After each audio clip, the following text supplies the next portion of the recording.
14,000 সৈন্য নিয়ে নবী মক্কায় আসেন ফিরে, পাহাড়ের পাদদেশে বসেন তাঁবু গেড়ে।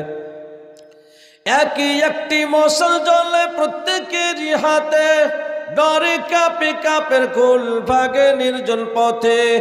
ইহুদির এক বুড়ি মাথায় বোঝা নিয়ে সে দেশ ছেড়ে পালাইতেছে নবীজির ভয়ে।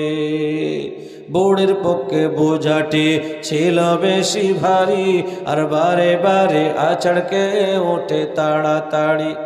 সামনে পড়িয়া গেছেন নবীজি এবার, সামনে পড়িয়া গেছেন নবীজি এবার।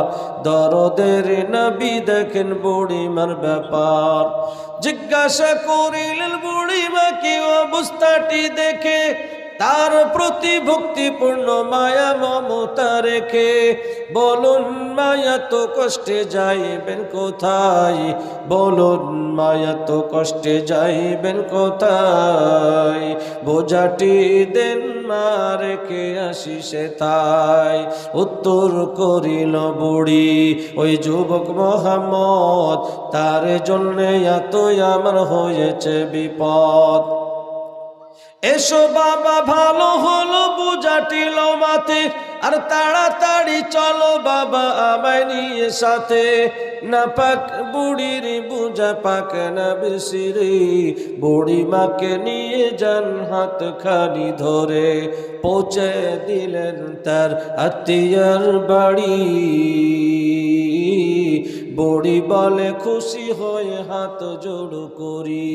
এত দয়াকে বাবা কোথায় তোর ধাম, বলিয়ে দে বাবা কি বা তোর নাম।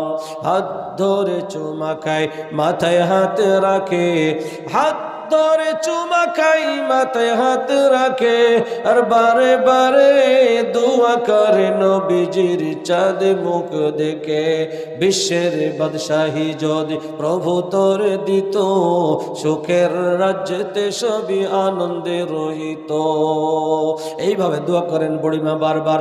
নবী সাল্লাল্লাহু আলাইহি সাল্লাম তিনি তখন বললেন, কি বলিব গো বুড়িমা, আমার নামটি শুনে তোমার লাভ হবে না, আমার নামটি শুনে তোমার লাভ হবে না। যার কারণে হয়েছে গো মা তোমার এত বিপদ, আমি কিন্তু সেই মা নাম মোহাম্মদ। আত্মীয় স্বজন যত বুড়িমার ছিল, আত্মীয় স্বজন যত